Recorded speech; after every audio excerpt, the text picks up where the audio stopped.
Good afternoon, everyone. My name is Pawan Prajapati, and I am teaching verb chapter.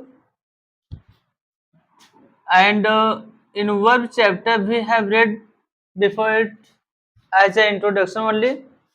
Verb chapter में guys अभी तक हम लोग introduction के रूप में इसके बारे में पढ़े हैं और अब हम लोग क्या करेंगे एक एक जो टर्म है जो इसके काइंड्स है उसको हम लोग क्या करेंगे क्लियर करते हुए चलेंगे। तो चलिए शुरू करते हैं।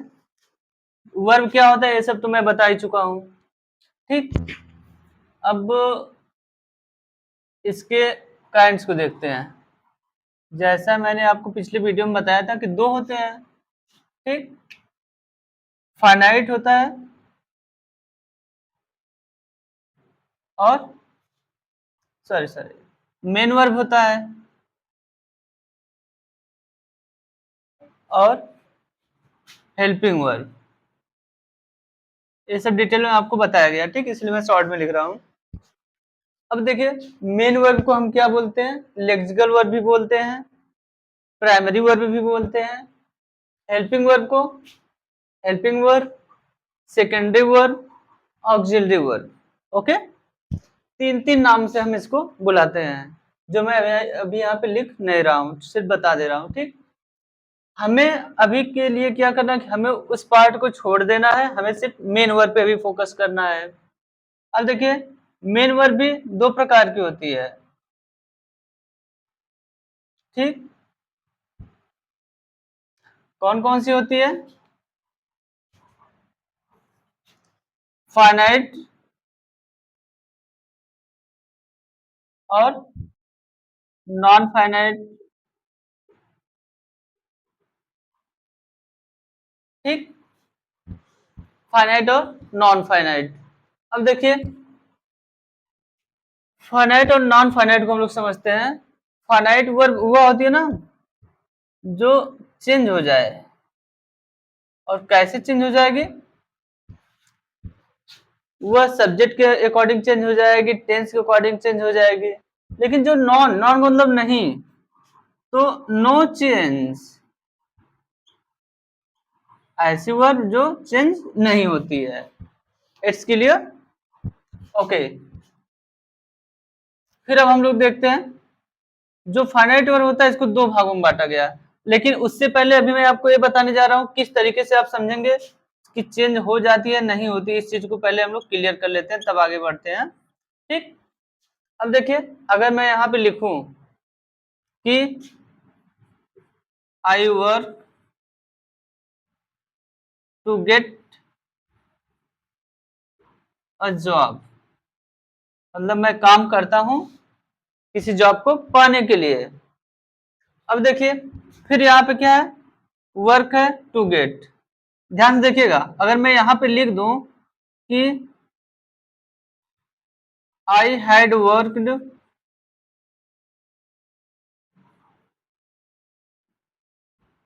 टू गेट अ जॉब, हो गया? कुछ समझ में आ रहा है? ठीक, अभी हम बता रहे हैं। ठीक, आगे देखिए। फिर ही works to get a job. देखिए मैं यहाँ पे तीन सेंटेंस लिखा हूं और तीनों सेंटेंसेस में आप कंपैरिजन कर सकते हैं कि कौन सी वर्ब नहीं चेंज हो रही है। Let's look here. देखिए यहाँ भी वर्क है, यहाँ भी वर्क है और यहाँ भी works. Work, worked, works means that जो वर्क है यह चेंज हो जा रहा है ना? अगर चेंज हो जा रहा है तो इसको आप फाइनाइट कहेंगे। लेकिन अदर थिंग्स देखिए, टू गेट, गेट मीन्स पाना भी तो होता है, जॉब। फिर टू गेट, टू गेट, जो टू गेट है यह कहीं नहीं चेंज हो रहा है, इसको हम कहेंगे नॉन फाइनाइट। ठीक, नॉन फाइनाइट। अब ऐसी वर्ब नॉन फाइनाइट देखिए अभी थोड़ा सा मैं समझाने के लिए बता देता हूँ। नॉन फाइनाइट में भी तीन होते हैं, जैसे जिरेंड, पार्टिसिपल इन्फिनेटिव,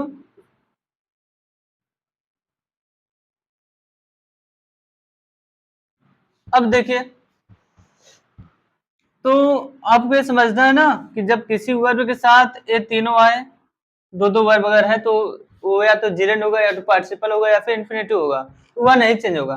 तो यहाँ पे जो टू गेट है क्या है, यह इन्फिनेटिव है, क्योंकि इन्फिनेटिव में क्या होता है, टू इन्फिनेटिव होता है, वेयर इन्फिनेटिव होता है। जिरेंड भी आ सकता है जो नहीं चेंज होगा, और पार्टिसिपल भी नहीं चेंज होता है। अब देखिए जिरेंड क्या होता है, जब वर्ब की फर्स्ट फॉर्म के साथ V1 के साथ ing आ जाए लेकिन नाउन का काम करे, ठीक, तब जिरेंड होता है। पार्टिसिपल भी वही चीज है, V1 के साथ ing, और इन्फिनेटिव जो है टू होता है और वेयर होता है, जिसे हम अभी डिटेल में आगे हम लोग पढ़ेंगे, ठीक। अब देखिए इसको यहीं तक हम छोड़ के फिर से अपने टॉपिक पे हम आते हैं। अभी तक आप लोगों को ये समझ में आ गया कि फाइनाइट वर्ब जो होती है वह चेंज हो जाती है, नॉन फाइनाइट जो होती है वह नहीं चेंज होती है। It's clear, you can take a screenshot for a second. चलिए अब हम लोग फाइनाइट को समझने जा रहे हैं।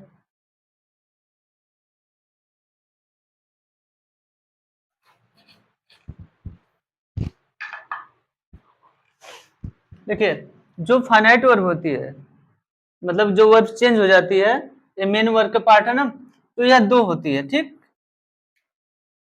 यह कितनी होती है गाइस, टू। दो में कौन कौन सा आएगा, ट्रांजिटिव और इंट्रांजिटिव।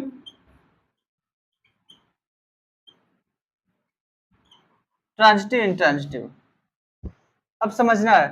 ट्रांजिटिव को अगर हम हिंदी में देखें ना, तो ट्रांजिटिव को हम कहते हैं सकर्मक। सकर्मक मतलब कि जिस वर्ब के साथ उसका ऑब्जेक्ट जुड़ा हो, कर्म जुड़ा हो, उसी को कहते हैं ट्रांजिटिव। इंट्रांजिटिव, इन लग गया तो निगेटिव हो गया। अकर्मक जिसके साथ ऑब्जेक्ट नहीं आता है, ऐसी वर्ब को हम कहते हैं इंट्रांजिटिव वर्ब। ओके, देखिए ट्रांजिटिव क्या होता है, इसमें क्या होगा कि ऑब्जेक्ट आएगा,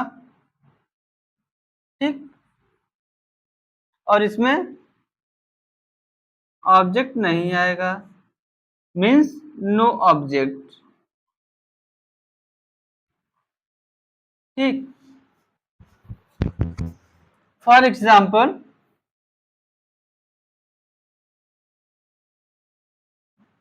देखिए, अगर मैं यहाँ पे लिखूं कोई एग्जाम्पल, जैसे आई टीच इंग्लिश, मैं इंग्लिश पढ़ाता हूँ, ठीक। आई सब्जेक्ट हो गया, टीच एक वर्ब है, तो जब वर्ब है और यह मेन वर्ब है, एक ही वर्ब है तो मेन वर्ब है, तो हमें अब ये देखना है कि इसके साथ ऑब्जेक्ट आ रहा है कि नहीं। और पिछले वीडियो में मैंने बताया है कि ऑब्जेक्ट को जानने के लिए हम क्या करते हैं, व्हाट एंड होम से क्वेश्चन करते हैं, ठीक। व्हाट से क्वेश्चन करने पे डायरेक्ट ऑब्जेक्ट आता है, और होम से क्वेश्चन करने पे इनडायरेक्ट आता है। ओके, आई टीच मैं पढ़ाता हूँ, व्हाट क्या, इंग्लिश, आ गया ना। तो मतलब कि ये जो टीच वर्ब है, या कैसी वर्ब हुई, ट्रांजिटिव वर्ब हुई, ठीक, क्योंकि व्हाट से क्वेश्चन करने पे आ गया है आपका ऑब्जेक्ट, व्हाट से क्वेश्चन किए तो ऑब्जेक्ट आ गया, ठीक। तो यह ट्रांजिटिव हो गई। फिर देखें, she give me a pen, she give उसने दिया, मी मीन्स मुझे, क्या,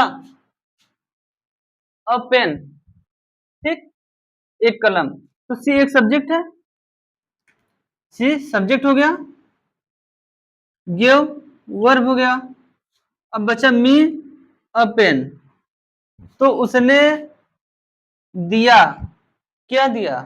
अ पेन, ऑब्जेक्ट हो गया। ठीक, अब बचा मी, तो किसे दिया? होम, उसने दिया एक पेन। होम किसे? मी, मुझे। ऑब्जेक्ट हो गया, लेकिन कैसा ऑब्जेक्ट? Indirect object. ठीक, दे,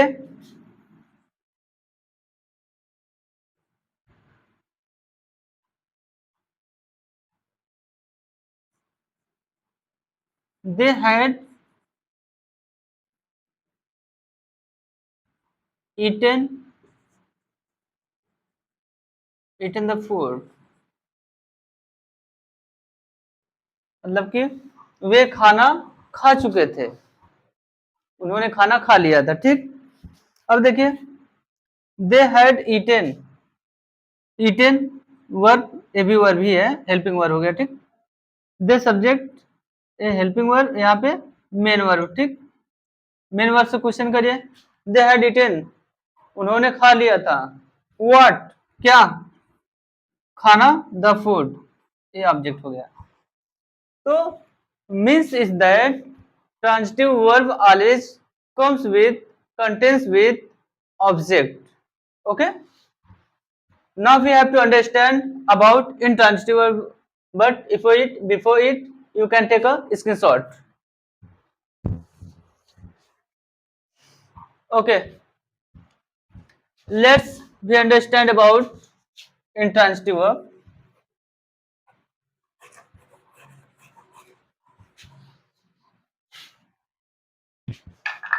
देखिए, मैंने बताया है कि इंट्रांजिटिव में नो ऑब्जेक्ट। ठीक,